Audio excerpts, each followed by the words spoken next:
Last lecture में कहाँ तक किया था हमने? I think this was just a recap that we started with, and then we moved to second chapter, levy and collection of GST. Section 9 speaks about CGST and SGST Act of levy and collection of GST. Okay, and section 5 is for IGST, levy and collection of IGST. So whenever section 9 is there, it is interstate supplies. Okay, so interstate supply मतलब levy and collection भी कैसे होगा? या तो CGST and SGST होगा, और section 5 है मतलब वो IGST है, इंटरस्टेट सप्लाई। क्योंकि वो इंटरस्टेट सप्लाई है तो इसीलिए कौन सी टैक्स चार्ज होगी? लेवी कैसे होगा? IGST लेवी होगा। ठीक है। एंड सेंट्रल गवर्नमेंट कलेक्शन का पावर किसको है? IGST कलेक्ट करने का power is to central government. वही तो बताया यहाँ पे, levy and collection of GST. So who will collect IGST? Central government. Who will collect CGST part? Central government. Who will collect SGST part? State government. ठीक है। इसमें दो picture में मिस्टेक्स थी, प्लीज मैं फिर से रिपीट कर रही हूँ, ध्यान से देखना। एक तो ये इंटरस्टेट सप्लाई इसका है, इसका, और ये इंट्रा स्टेट सप्लाई जो इसका है वो थोड़ा अलग हो गया, मतलब यहाँ का यहाँ है और ये यहाँ का यहाँ है। ठीक है। और इधर है ना सेक्शन 5 होना चाहिए, इंटरस्टेट सप्लाई सेक्शन 5 में होता है, और यहाँ पे सेक्शन 9 होना चाहिए, intra state supply section 9 of IGST act. हम उसके बारे में पढ़ रहे हैं। ठीक है ना। उसके बाद हमने किया था कौन से प्रोडक्ट पे अभी तक GST लग रही है, तो किस पर नहीं लग रही है। ठीक है। कौन से पर्सन्स टैक्स, कौन से पर्सन्स पे GST लायबल होती है पे करने के लिए, वो हमने देखा 3 पार्ट में, forward charge, reverse charge and ECO. आपको मैंने लास्ट लेक्चर में बता दिया था इको क्या होता है with the help of definitions. ठीक है ना। रिवर्स चार्ज मैकेनिज्म क्या होता है वो भी मैंने आपको बता दिया। फॉरवर्ड चार्ज मैकेनिज्म क्या होता है? जब सीधा मतलब सप्लायर ने टैक्स भरनी है, और रिवर्स चार्ज में रेसिपिएंट ने। हम लोगों ने ये भी स्टार्ट किया था पॉइंट वाइज, हम लोगों ने कवर किया था, I hope you remember, levy and collection of CGST act 2017 as per section 9 sub section 1, वो शॉर्ट फॉर्म उसका, और it is called central goods and services tax. सब पे लगता है, लेकिन लिकर पे नहीं लगता है। ह्यूमन कंजम्पशन का जो लिकर है उस पे नहीं लगता है, और इसका जो वैल्यू है उस पर टैक्स लगाई जाएगी। Value is determined under section 15 and maximum rate कितना एप्लीकेबल होगा? 20। सब जो 40% टैक्स है तो CGST 20, SGST 20 किस पे लगाई जाएगी? इंट्रा स्टेट सप्लाईज पे। ठीक है। और किससे कलेक्ट किया जाएगा, मतलब पे कौन करेगा इसको? Taxable person. ओके। 9 सबसेक्शन 2 में हमने पढ़ा ये 5 चीजें हैं जिन पे अभी तक टैक्स नहीं लगती है। shall be levied with the effective date as may be notified by the government, GST council के रिकमेंडेशन पे। 9 सबसेक्शन 3 में हमने पढ़ा था रेसिपिएंट के बारे में, 9 सबसेक्शन 4 में रेसिपिएंट के बारे में। पर दोनों में डिफरेंस क्या था? इधर notified and specified goods and services की लिस्ट बताई गई है, जिसमें अगर आप डील करते हो तो आप नहीं भरोगे, रेसिपिएंट टैक्स भरेगा। और 9 सबसेक्शन 4 भी यही कहता है कि रेसिपिएंट भरेगा, पर अगर रजिस्टर्ड सप्लायर अनरजिस्टर्ड को सप्लाई कर रहे हैं, अनरजिस्टर्ड सप्लायर रजिस्टर्ड को सप्लाई कर रहे हैं, रजिस्टर्ड डीलर को। आई बात समझ में? मतलब मैं सप्लायर, आप रेसिपिएंट, आप रजिस्टर्ड हो और मैं अनरजिस्टर्ड हूँ। ठीक है। क्योंकि मैं अनरजिस्टर्ड हूँ तो मैं टैक्स भर ही नहीं सकती ना, मैं तो भरूंगी नहीं क्योंकि मैं तो अनरजिस्टर्ड हूँ। तो मेरी जगह पे कौन भरेगा? रेसिपिएंट। ठीक है, उल्टा, reverse. 9 subsection 5 is eco operator is liable to pay CGST और notify intrastate supplies। अगर eco भरेगा टैक्स, अगर उसने इंट्रास्टेट सप्लाई किया है तो, और वो क्या भरेगा? Of course CGST and SGST, जैसे उसका लागू होता है वैसे भरेगा। ठीक है ना। अब हमने ना इसी को डिटेल में लिखा हुआ है, बस वो एक्सप्लेनेशन दे रखी है। ये देखो 9 सबसेक्शन 1 की एक्सप्लेनेशन, 2 की, 3 की और 4 और ये 5। इसमें इको का थोड़ा डेफिनेशन भी आ गया कि इको क्या होता है, वो हमने पहले सीखा है। ठीक है, और हम पढ़ रहे हैं सेक्शन 9 के बारे में, तो ये इंट्रा स्टेट सप्लाई है, रिमेंबर दैट। ठीक है, ये हमने पढ़ा था इको के जो पर्सन होते हैं टैक्सेबल टेरिटरी में होंगे तो पर्सन ही भरेगा, इको ही भरेगा। अच्छा, इको का फिजिकल प्रेजेंस नहीं है टैक्सेबल टेरिटरी में, तो कोई बात नहीं, उसका जो रिप्रेजेंटेटिव है ना वो टैक्स भरेगा। और समझो उसका फिजिकल प्रेजेंस भी नहीं है कहीं पे और रिप्रेजेंटेटिव भी नहीं, तो उस केस में उसको किसी ना किसी को अपॉइंट करना पड़ता है to pay the tax. As a representative उसको किसी को अपॉइंट करना पड़ेगा।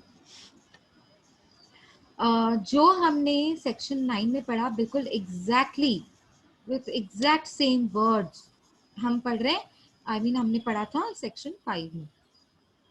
सेक्शन 5 सबसेक्शन 1 है आपका आईजीएसटी, जिसे इसका फुल फॉर्म बताया गया, integrated goods and services tax बोला जाता है। ये इंटरस्टेट सप्लाईज पे लगता है। इसका मैक्सिमम रेट है 40%। आईजीएसटी की बात करें तो जहां जहां सीजीएसटी था वहां आईजीएसटी हो जाएगा, और जहां जहां इंट्रास्टेट था वहां इंटरस्टेट हो जाएगा। इसमें एक और पॉइंट ऐड की गई थी 5 सबसेक्शन 1 में, जिससे बोला गया है कि IGST will also be imposed on goods imported into India, whereas ये केस सीजीएसटी के टाइम पे नहीं था, सेक्शन 9 में नहीं था। ठीक है, बाकी सारी पॉइंट सेम है, एक बार देख लो। 5 सबसेक्शन 2 में वो सारे गुड्स है पेट्रोलियम के जिनके ऊपर अब तक तो नहीं लग रही है आईजीएसटी, पर जैसे ही नोटिफाइड हो जाएंगे उस डेट से आईजीएसटी एप्लीकेबल हो जाएगा। Section 5 subsection 3 says reverse charge mechanism on notified goods and services, and subsection 4 says reverse charge mechanism on if the goods are supplied। interstate supply होना चाहिए पहली बात तो, और किसने किसको सप्लाई किया, अनरजिस्टर्ड सप्लायर ने रजिस्टर्ड डीलर को सप्लाई किया। ठीक है, और लास्ट है आपका 5 subsection 5 ECO will pay the tax, will be liable to pay the tax. कौन सी, आईजीएसटी। क्यों, क्योंकि वो इंटरस्टेट सप्लाईज है। ठीक है, इतना हम लोगों ने रिकैप कर लिया, मतलब सारा रिवाइज कर लिया। ये जो भी हमने अब तक पढ़ा ना, क्या कह सकते हो, सेक्शन 9 और सेक्शन 5 को, ये उसका एक समरी टाइप दिया हुआ है। ठीक है, अब आगे आते हैं, यहाँ से शुरू करते हैं। Section 11 subsection 1। देखो नेक्स्ट टॉपिक ही अभी नेक्स्ट लेवियन कलेक्शन हो गया। हाँ, अब नेक्स्ट हमारा टॉपिक है power to grant exemption from tax. मैं ना आपको पहले शॉर्ट में बता दूं इसका मतलब क्या है और है ना ये क्या बोलना चाहते हैं, फिर हम इसको ऑफिशियली रीड करेंगे कि क्या लिखा हुआ है इसमें। मैं पहले आपको बता दूं कि ये सिर्फ और सिर्फ इतना बोलना चाहता है कि जो किसके हाथ में पावर है कि टैक्स पे से आपको एग्जम्पशन दे सके। आप बताएंगे किसके हाथ में पावर होता है टैक्स में से एग्जम्पशन को इंक्रीज करना, डिक्रीज करना। Yes, that's it. वो पूरी सारी बात में यही कुछ कह रहा है। हाँ, लेकिन कंडीशंस के साथ, कुछ कुछ कंडीशंस हैं, कुछ कुछ कंडीशंस इसमें हैं, ऐसे वो बताने की ट्राई कर रहे हैं। सबसे पहली बात, लेवी एंड कलेक्शन आते हैं सेक्शन 9 में, so please guys don't get confused with sections. I know you will not be asked. I will never ask you what is the section of levy and collection. I will never. Because I know students will not be able to. There are so many sections. You will not be able to learn all. ये तो हम करवाते रहते हैं इसीलिए हमको याद पड़ जाते हैं, लेकिन स्टूडेंट से हम नहीं पूछेंगे, डोंट वरी। तो आपने सेक्शंस याद नहीं करने, लेकिन कंफ्यूज भी नहीं होना। तो स्टूडेंट से ना कंफ्यूज हो जाते हैं, 9 वाली पॉइंट्स है ना सेक्शन 11 में लिख देते हैं। तो सेक्शन 9 में था हमारा लेवी एंड कलेक्शन। लेवी मतलब कौन सा टैक्स चार्ज होता है, सीजीएसटी, एसजीएसटी, आईजीएसटी, और इसका पावर किसको है, कलेक्ट करने का, लेवी एंड कलेक्शन। ठीक है, हमने वो पढ़ा। अब हम पढ़ रहे हैं section number 11 subsection 1, power to grant exemption from tax. किसको पावर है, अगर आपको जीएसटी में से एग्जम्पशन किसी प्रोडक्ट पे एग्जम्प्ट करना है जीएसटी, किसको पावर है, गवर्नमेंट। और अगर क्या कह सकते हैं उससे, क्या कहते हैं, और अगर किसी प्रोडक्ट पे जब अब तक तो एग्जम्प्टेड था, अब से जीएसटी लगेगा, उससे वो भी पावर किसको है, गवर्नमेंट। ये भी मतलब मैं आपको शॉर्ट में बता रही हूँ ये सब जो लिखा हुआ है। और उसके बाद ये भी है कि सपोज पेट्रोलियम प्रोडक्ट्स, देखो ये तो वही बात हो गई, power to grant exemption from tax, कि पेट्रोलियम प्रोडक्ट्स पे पहले टैक्स नहीं लगती थी पर अब लगना शुरू हो जाएगी, या फिर जो एग्जम्प्टेड थे उस पर टैक्स लगानी है, या फिर जो जिन पे टैक्स लगती थी उनको अभी एग्जम्पशन देनी। तो ये किसको पावर्स हैं? Central government and state government दोनों की। हाँ, लेकिन वो भी अपने से डिसीजन नहीं ले सकते हैं, वो जीएसटी काउंसिल का रिकमेंडेशन होगा, चेयरपर्सन की साइन होगी गवर्नमेंट के साथ, तो ही वो नोटिफिकेशन पास होता है। मतलब based on the recommendation of GST council it can be approved by government, only then it becomes power to grant from tax, grant exemption from tax। Short में समझा सबको? Is it clear? Is it clear? Section 11 बात करता है power of power to grant exemption from tax. अब section 11 subsection 1 में क्या लिखा हुआ है? ये देखो कितने सेक्शंस हैं। सेक्शन 11 सबसेक्शन 1 2 3 है। थर्ड को ना मैंने यहाँ पे रिप्रेजेंट किया है टेबल में। अब ये भी वो फुल टेबल है, जैसे देख टेबल्स मैंने क्यों दिए आपको, ये ना ओवरव्यू है, जो हम पहले की स्लाइड्स में पढ़ रहे हैं ना, ये उसका ओवरव्यू है। देखो तो ना सेक्शन 11 सबसेक्शन 3 का मैंने कोई स्लाइड नहीं दिया, सीधा यहीं पे ही एक्सप्लेनेशन दे दिया है। क्यों? आप समझ जाओगे जब सेक्शन 11 और सेक्शन सबसेक्शन 1 एंड 2 पढ़ेंगे ना 11 का, तब समझ जाएंगे कि 3 में तो कुछ ही नहीं है, बहुत इजी है। ठीक है, चलो वन बाय वन देख लेते हैं क्या है। आई नो थोड़ा सा ड्राई है, बट प्लीज आप एडजस्ट करो, बिकॉज हमारे सिलेबस में है और हमको पढ़नी है चीजें। ठीक है, इसमें सम्स भी हैं इस चैप्टर में, कॉम्पोजिट सप्लाई, प्रिंसिपल सप्लाई, इसके सम्स आएंगे तो वो हम सॉल्व करने वाले हैं। ठीक है, इन द सेंस आपको बताना पड़ेगा कि अगर ये कॉम्पोजिट सप्लाई की प्रिंसिपल सप्लाई है, वो आंसर देकर फिर उसके ऊपर टैक्स का रेट लगाकर आंसर बताना है कि फाइनल आंसर मेरा क्या होगा। ठीक है ना, तो इसमें हम सम्स भी करने वाले हैं ये चैप्टर में। ओके, नेक्स्ट है आपका जो हम स्टार्ट कर रहे हैं वो है 11 सबसेक्शन 1।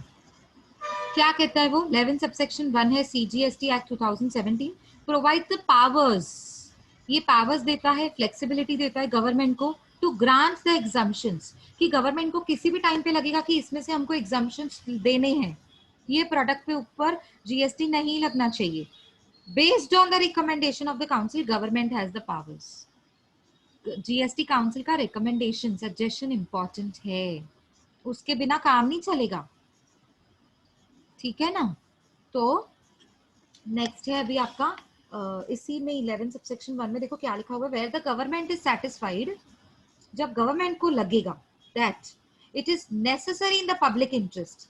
अभी यहाँ पे पब्लिक इंटरेस्ट मतलब कमाने वाला इंटरेस्ट नहीं, पब्लिक इंटरेस्ट मतलब in the benefit of public, in the welfare of the public. Welfare मतलब उनके हित में, हम कहते हैं ना उनके हित में है ये बात, उनके बेनिफिट्स में है, हम ये इंटरेस्ट की बात कर रहे हैं। तो गवर्नमेंट को जब लगेगा कि ये पब्लिक के हित में हो रहा है, बेनिफिट में हो रहा है, तो on the recommendation of the GST council एक नोटिफिकेशन पास होगा। बाय द नोटिफिकेशन वो क्या करेंगे, उस नोटिफिकेशन में एग्जम्प्ट करेंगे जनरली, एग्जम्प्ट जनरली मतलब कोई कंडीशन नहीं है उसके ऊपर, जनरली कर दिया, इधर एब्सोल्युटली और सब्जेक्ट टू सच कंडीशन। इधर एब्सोल्युटली मतलब विदाउट एनी कंडीशंस, एब्सोल्युटली मतलब ये तो होना ही था ना, ये तो आगे चल के एग्जम्प्टेड होना ही था, इसका नेचर ऐसा ही था, ये प्रोडक्ट का नेचर एक्चुअली एग्रीकल्चरल प्रोडक्ट था, थोड़े टाइम के लिए टैक्स लग रही थी पर आगे चल के बंद की जाएगी, ऐसा विदाउट एनी कंडीशन, बस उसको अभी एग्जम्प्ट कर दिया। I am giving you example so that you can understand ये एब्सोल्युटली का मतलब क्या है। इधर एब्सोल्युटली मतलब विदाउट एनी कंडीशन, और इधर विदाउट एनी कंडीशन और subject to such conditions may be specified. कौन सी स्पेसिफाइड कंडीशन, वो जानते हैं ना कौन सी कंडीशंस होंगी, वो आपको पढ़नी नहीं है कंडीशंस। ठीक है, ओके। गुड्स कौन किस पर हम लोग एग्जाम्प्टेड करेंगे, गुड्स और सर्विसेज और बोथ, मतलब दोनों के ऊपर ये सेक्शन लागू है, गुड्स पे भी सर्विसेज पे भी, या आप दोनों चीजें एक साथ प्रोवाइड करते हैं, both.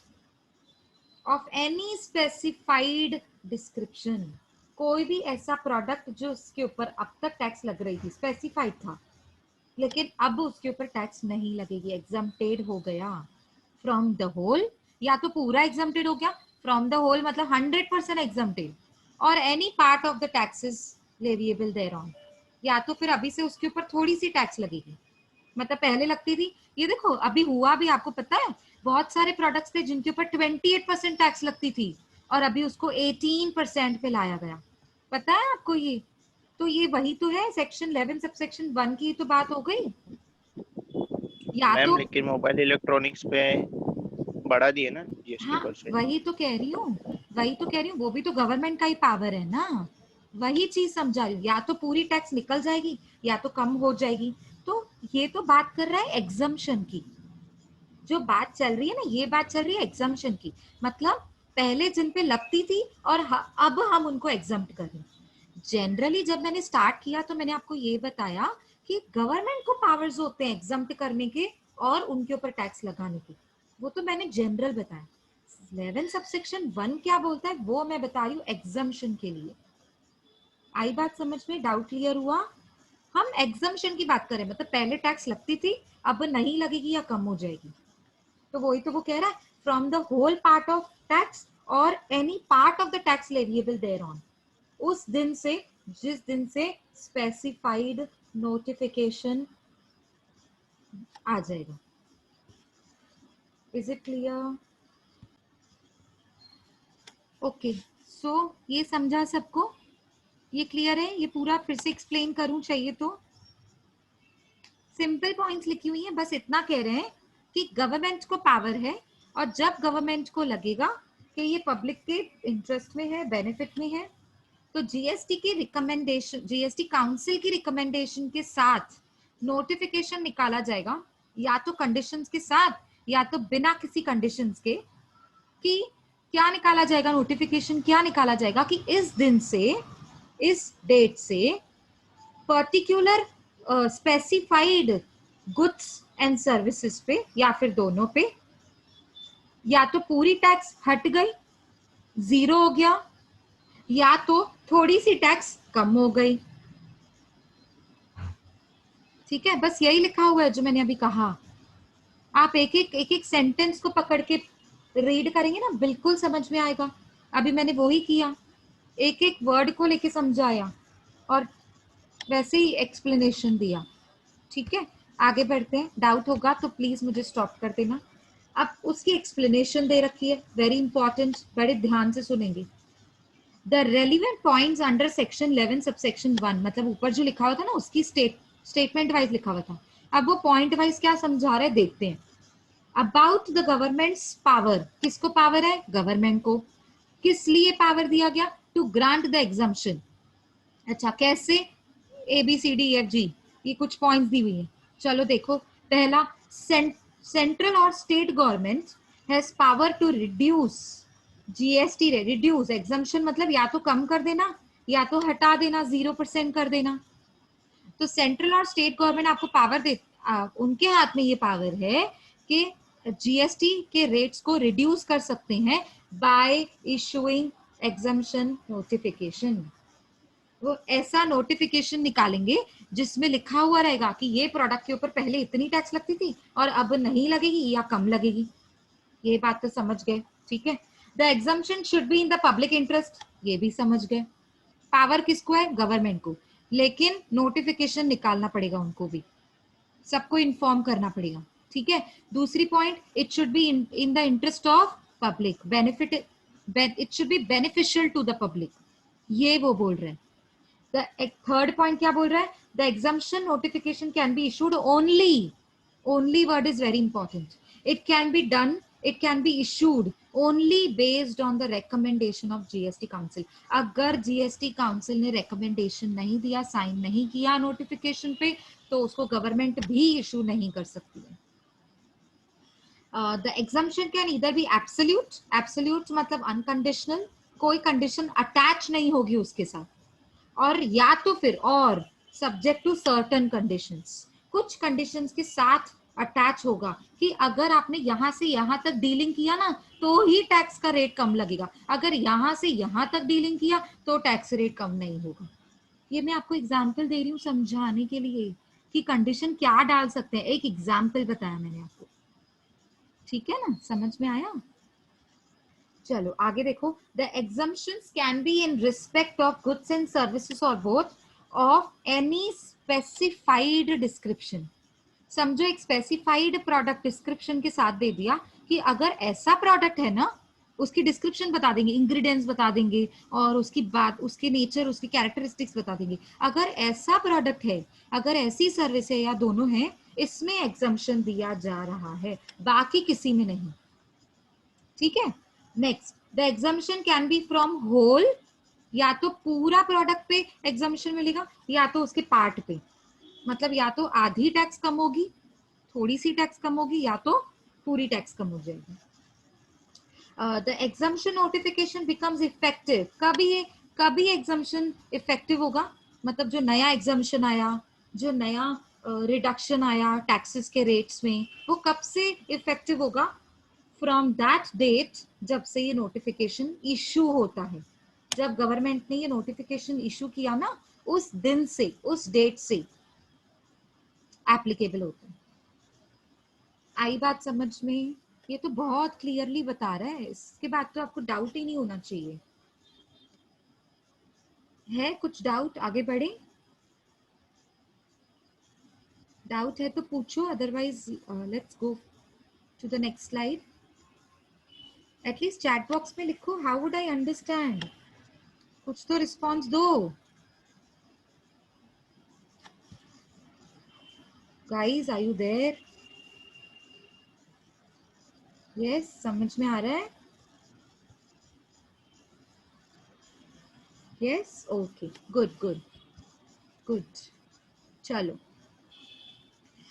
4 minutes are left for the meeting, ठीक है, तो हम क्या करेंगे, ओके मतलब इसके बाद हम 5 minutes ब्रेक लेंगे। अब 4 minutes के बाद 5 minutes ब्रेक लेकर फिर ज्वाइन करना, ओके।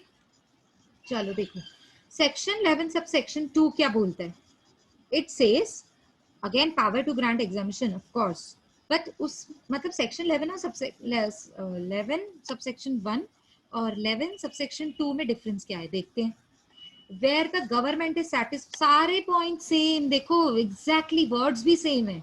जब गवर्नमेंट सेटिस्फाइड होगा, मतलब जहां पे लगेगा कि गवर्नमेंट को ये जरूरी है, that it is necessary in the interest of public, मतलब पब्लिक के ही हित में हो रहा है, इट मे, मतलब वो ऐसा रिकमेंडेशन पे, जीएसटी काउंसिल के रिकमेंडेशन पे ऐसा एक स्पेशल ऑर्डर पास कर सकते हैं। अब देखो ऊपर स्पेशल ऑर्डर जैसी कोई पॉइंट ही नहीं थी, आप स्पेशल ऑर्डर पास कर सकते हैं वो under the circumstances of exceptional nature.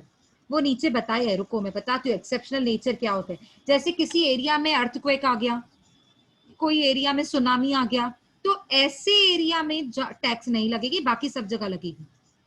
समझ में आ रहा है? उनको बेनिफिट्स देने के लिए, टैक्स बेनिफिट्स देने के लिए, उनके ऊपर बर्डन रिड्यूस करने के लिए 11 सबसेक्शन 2 बनाया गया। आप समझ में, आपको समझ में आ रहा है? स्टार्टिंग की सारी लाइन सेम है। Government is where the government is satisfied that it is necessary in the public interest to do so on the recommendation of GST Council by, यहाँ से ध्यान दो अभी, by special order, वो special order होता है उनको in each case, different cases, और कौन से cases, वो exceptional nature के होने चाहिए, एक्सेप्शनल नेचर के होने चाहिए, to be stated in such order. जब वो ऑर्डर ये पास करेंगे ना, तो उनमें एक्सेप्शनल नेचर के बारे में बताया हुआ होना चाहिए। Should be exempted from payment of tax of any, अच्छा गुड्स सर्विसेज और बोथ, सबके बारे में बोल रहे हैं। एग्जम्प्टेड होंगे गुड्स सर्विसेज या दोनों, ऑन विच टैक्सेस लेविएबल, ठीक है, इतना समझ में आया सबको। अब नीचे वो क्या बता रहा है, बता रहा है एक्सेप्शन जो एग्जाम्पशन जो ग्रांट होती है ना स्पेशल ऑर्डर के जरिए, जिनको स्पेशल ऑर्डर मिलता है गवर्नमेंट को कि यहाँ पे तो करना ही चाहिए, जीएसटी काउंसिल के सामने ये बात रखी जाती है, तो आगे स्पेशल ऑर्डर दिया जाता है उनको।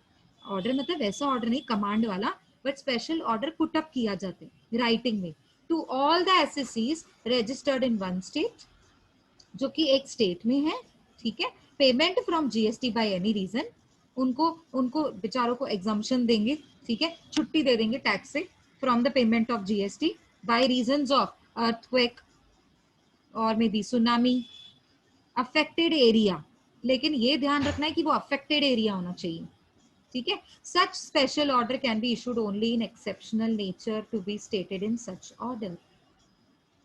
Special orders can be issued, special और ऐसे वाले स्पेशल ऑर्डर्स कब इशू किए जाते हैं, जब वो एक्सेप्शनल नेचर के होते हैं, बस तब। और किसमें किसमें दिखाना है स्टेट, आपको आपको राइटिंग में कौन से किसमें लिखना है ये सब, एक स्पेशल ऑर्डर होता है उसमें लिखना होता है, राइटिंग में ये इशू करना पड़ता है। आई बात समझ में? इतना सबको क्लियर है तो आगे बढ़े। ये सबको क्लियर हुआ है? ये स्लाइड में क्या लिखा हुआ है? 11 सबसेक्शन 1 बात करता है जनरल, यहाँ पे देखो वर्ड भी लिखा था, ये देखो मैं हाईलाइट कर रही हूँ, हाँ ये वर्ड लिखा है जनरल। 11 सबसेक्शन 1 में कोई एक्सेप्शनल केस नहीं है, जनरल, ओके। और 11 सबसेक्शन 2 में बात करता है ऐसे गुड्स एंड सर्विसेज पे जीएसटी एग्जम्प्टेड होगा और ऐसी एरिया के लिए under circumstances of exceptional nature, सिर्फ वो एरिया के लिए जहां पे एक्सेप्शनल नेचर के सर्कमस्टेंसेस होंगे, such as earthquake, tsunami, flood etcetera, ठीक है। Is it clear? Please write to me in the chat box, otherwise response करो अनम्यूट करके।